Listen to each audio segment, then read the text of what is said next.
உத்திரமேரூரில் rotary சங்கம், மீனாட்சி அம்மாள் பள்ளி, காவல்துறையினர் இணைந்து போதைப் பொருள் தடுப்பு குறித்த விழிப்புணர்வு பேரணி நடைபெற்றது. காஞ்சிபுரம் உட்கோட்டம் உத்திரமேரூர் ரோட்டரி சங்கம், மீனாட்சி அம்மாள் பள்ளி, உத்திரமேரூர் காவல்துறையினர் இணைந்து பள்ளி மாணவர்களுடன் போதைப் பொருள் தடுப்பு விழிப்புணர்வு பேரணி நடைபெற்றது.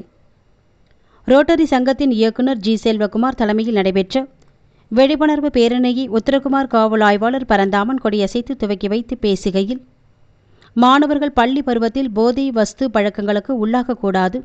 கஞ்சா உள்ளிட்ட போதைப் பொருட்கள் பயன்பாட்டை கண்டறிந்தால் எவ்வித அச்சமுமின்றி ஆசிரியர்கள் மற்றும் போலீசாரிடம் தகவல் தெரிவிக்க காவல் ஆய்வாளரின் அலைபேசி எண்ணை தெரிவித்தார். மாணவர்கள் இளமை பருவத்தை நல்வழியில் பயன்படுத்த வேண்டும். போதைப் பழக்க வழக்கங்கள் பாவ செயலாகும்.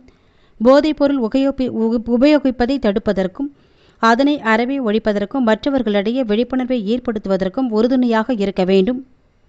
போதைப் பொருளை ஒழிக்க சமூகம் ஒன்றுபட வேண்டும். இது ஒரு நபரை கொல்வது மட்டுமில்லாமல் சமூகத்தில் அனைத்து வகையான பிரச்சினைகளுக்கும் வழிவகுக்கிறது.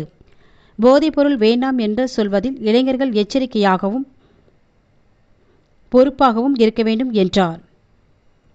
பேரணியில் பள்ளி மாணவ மாணவிகள் மற்றும் ரோட்டரி சங்க நிர்வாகிகள், காவல்துறையினர், தன்னார்வலர்கள் பலர் கலந்து கொண்டனர்.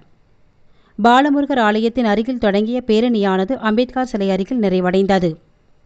முன்னதாக மாணவ மாணவிகள் போதைப் பொருள் தடுப்பு உறுதிமொழி எடுத்துக்கொண்டனர்.